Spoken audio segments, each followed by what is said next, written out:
ఉమ్మడి విశాఖపట్నం జిల్లాలో 15 నియోజకవర్గాలున్నాయి. వీటిలో గాజువాక నియోజకవర్గానికి ఎంతో ప్రాధాన్యత ఉంది. స్టీల్ ప్లాంట్, హెచ్పిసిఎల్, బీపీసీఎల్తో పాటు ఎన్నో ప్రభుత్వ, ప్రైవేట్ రంగాలకు చెందిన భారీ పరిశ్రమలున్నాయి. రాష్ట్రంలోనే తలసరి ఆదాయం ఎక్కువగా ఉన్న నియోజకవర్గం కూడా ఇదే.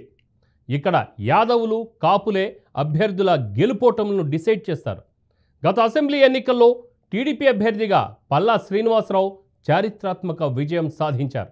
ఆయన తన సమీప ప్రత్యర్థి మాజీ మంత్రి గుడివాడ అమర్నాథ్పై 95,235 ఓట్ల ఆధిక్యంతో విజయం సాధించారు. ఈ ఎన్నికల్లో రాష్ట్రంలో అత్యధిక మెజార్టీతో గెలిచిన ఎమ్మెల్యేగా అగ్రస్థానంలో నిలబడ్డమే కాకుండా ఏకంగా ఆంధ్రప్రదేశ్ రాష్ట్ర టీడీపీ అధ్యక్షుడి పీఠమెక్కిన పల్లా శ్రీనివాస్ యాదవ్ పొలిటికల్ హిస్టరీపై బీఆర్కే న్యూస్ స్పెషల్ స్టోరీ.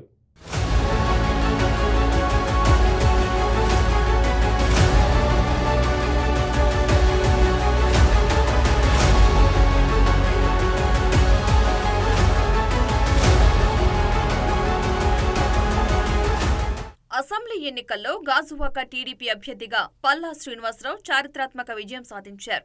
ఆయన తన సమీప ప్రత్యర్థి మాజీ మంత్రి గుడివాడ అమర్నాథ్పై 95,235 ఓట్ల ఆధిక్యంతో విజయం సాధించారు. ఈ ఎన్నికల్లో రాష్ట్రంలో అత్యధిక మెజార్టీతో గెలిచిన ఎమ్మెల్యేగా పల్లా శ్రీనివాసరావు అగ్రస్థానంలో నిలిచారు. 2014 ఎన్నికల్లో సైతం గాజువాక నుంచి టీడీపీ అభ్యర్థిగా పల్లా శ్రీనివాసరావు విజయం సాధించారు. అయితే 2019 ఎన్నికల్లో జగన్ వేవ్లో పల్లా శ్రీనివాసరావు ఓటమి పాలయ్యారు.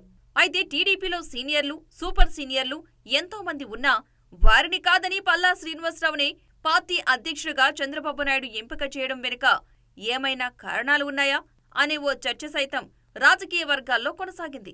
2014లోనే కాదు, 2019లో విశాఖపట్నం నగరంలో తెలుగుదేశం పార్టీ అన్ని అసెంబ్లీ స్థానాల్లో పసుపు జెండా రెపరెపలాడిందంటే అందుకు పల్లా శ్రీనివాసరావు కీలకంగా వ్యవహరించారు అనే ఓ చర్చ నేటికీ కొనసాగుతోంది.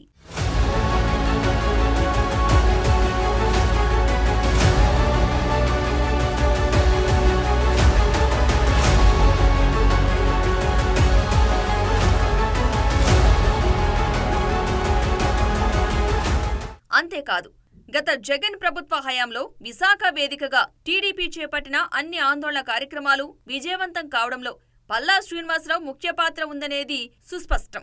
ఇక ఏపీ సీఎంగా కొత్తగా బాధ్యతలు చేపట్టిన నారా చంద్రబాబు నాయుడు తన కేబినెట్ను కొత్త పాత మేలి కలయికతో రూపొందించారు. అదే తరహాలో ఏపీ టీడీపీ అధ్యక్షుడిగా పల్లా శ్రీనివాసరావును నియమించారు అనే ప్రచారం సాగింది. అదేకాక 2009లో ప్రజారాజ్యం పార్టీ తరపున విశాఖపట్నం ఎంపీగా పల్లా శ్రీనివాసరావు పోటీ చేసి ఓటమి పాలయ్యారు. అనంతరం ఆయన టీడీపీలో చేరారు. నాటి నుంచి ఆ పార్టీలో ఆయన క్రియాశీలకంగా వ్యవహరిస్తున్నారు.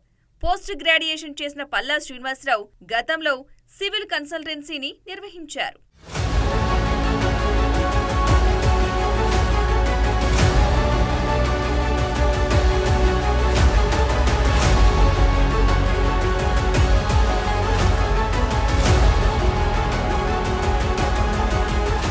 తెలుగుదేశం పార్టీకి బలం, బలగం బీసీలు.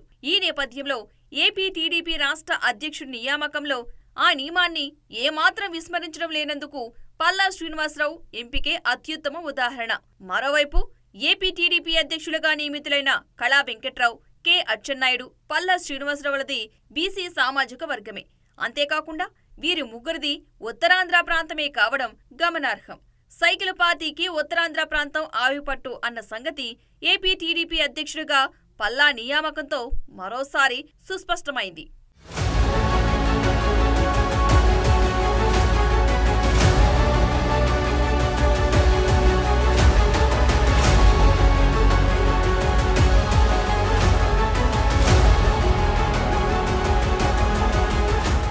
అధికారం అడ్డం పెట్టుకొని నాడు తెలుగుదేశం హయాంలో అడ్డగోలుగా కాజేసిన పల్లా అండ్ కో భూదందాలు అన్నీ ఇన్ని కాదు.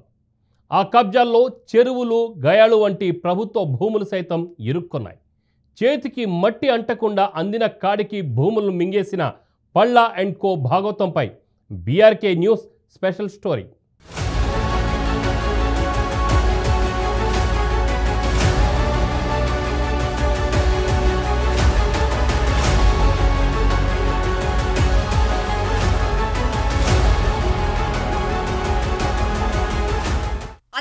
అడ్డుపెట్టుకుని నాడు తెలుగుదేశం హయాంలో అడ్డుగోలుగా కాజేసిన పల్లా అండ్ కో భూదందాల లెక్కలన్నీ వైసీపీ ప్రభుత్వం హయాంలో వెలుగులోకి వచ్చాయి. ఆ కబ్జాల్లో చెరువులు, గయాలు వంటి ప్రభుత్వ భూములు సైతం ఇరుక్కున్నాయి. చేతికి మట్టంటకుండా అందిన కాడికి భూములను మింగేసిన పల్లా అండ్ కో బాగోతంపై ఎట్టకేలకు అధికారులు ఎన్నో భూ కబ్జాలు, తవ్వే కొద్దీ అక్రమాలు వెలుగు చూశాయి. గాజువాకలో పల్లా శ్రీనివాసరావు భూభాగోతంపై గాజువాక రెవెన్యూ అధికారులు క్షేత్రస్థాయిలో పర్యటించి వాస్తవ పరిస్థితి చూసి విస్తుపోయారు. తుంగలం సర్వే నెంబర్ 30/12లో 1 ఎకరా 10 సెంట్ల ప్రభుత్వ భూమి, సర్వే నెంబర్ 30/13లో 27 సెంట్ల ప్రభుత్వ భూమి, సర్వే నెంబర్ 30/15లో 68 సెంట్ల ప్రభుత్వ భూమి ఆక్రమణకు గురైనట్టు తెలుస్తోంది. ఇక దీనిపై అధికారులు సర్వే చేయాలని నిర్ణయించారు. తుంగలం సర్వే నెంబర్ 34/2లోని 1 ఎకరా 34 సెంట్లు, సర్వే నెంబర్ 34/4లోని 13 సెంట్లు, సర్వే నెంబర్ 34/2లోని 24 సెంట్ల రస్తా భూమి కబ్జాలో కలిసిపోయినట్లు రెవెన్యూ అధికారులు గుర్తించారు.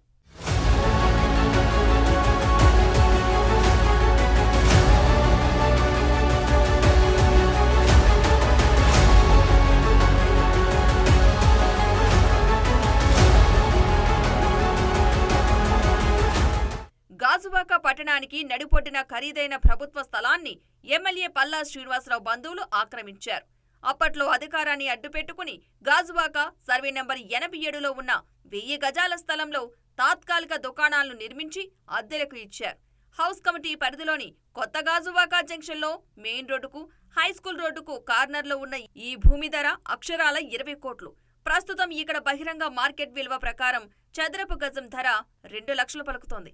20 ఏళ్ల క్రితమే ఈ స్థలంపై కన్నేసిన పల్లా కుటుంబం 7 ఏళ్ల క్రితం టీడీపీ అధికారం చేతిలోకి రాగానే దాన్ని ఆక్రమించి జీవో 301 ప్రకారం క్రమబద్ధీకరణ కూడా చేసేసుకున్నారు.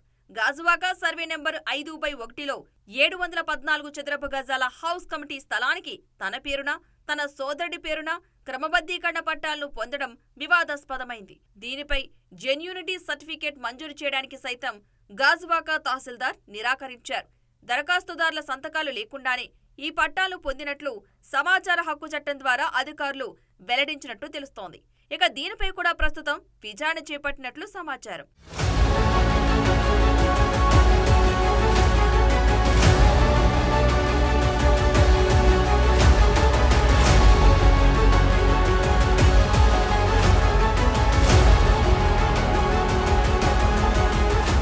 దువ్వాడలో 3.5 కోట్ల రూపాయల విలువైన ప్రభుత్వ భూమికి పల్లా బినామీలు రికార్డులు మార్చేసి కబ్జా చేశారు.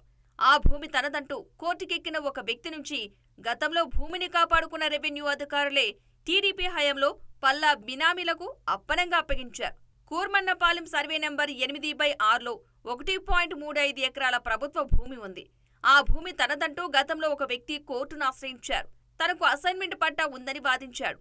దీనిపై స్పందించిన రెవెన్యూ అధికారులు ఆ పట్టాను రద్దు చేశామని కోర్టుకు వివరిస్తూ అది ప్రభుత్వ భూమేనని స్పష్టం చేశారు. ఇక దీంతో ఆ భూమిని స్వాధీనం చేసుకోవాల్సిందిగా రెవెన్యూ అధికారులకు హైకోర్టు సూచించింది.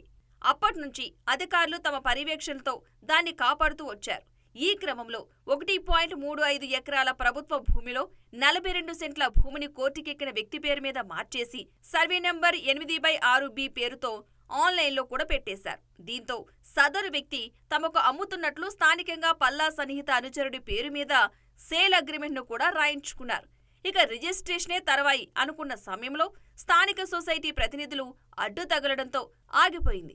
అయినప్పటికీ అధికార బలాన్ని ఉపయోగించిన పల్లా ఆ స్థలాన్ని తన ఆధీనంలోకి తీసుకున్నారు.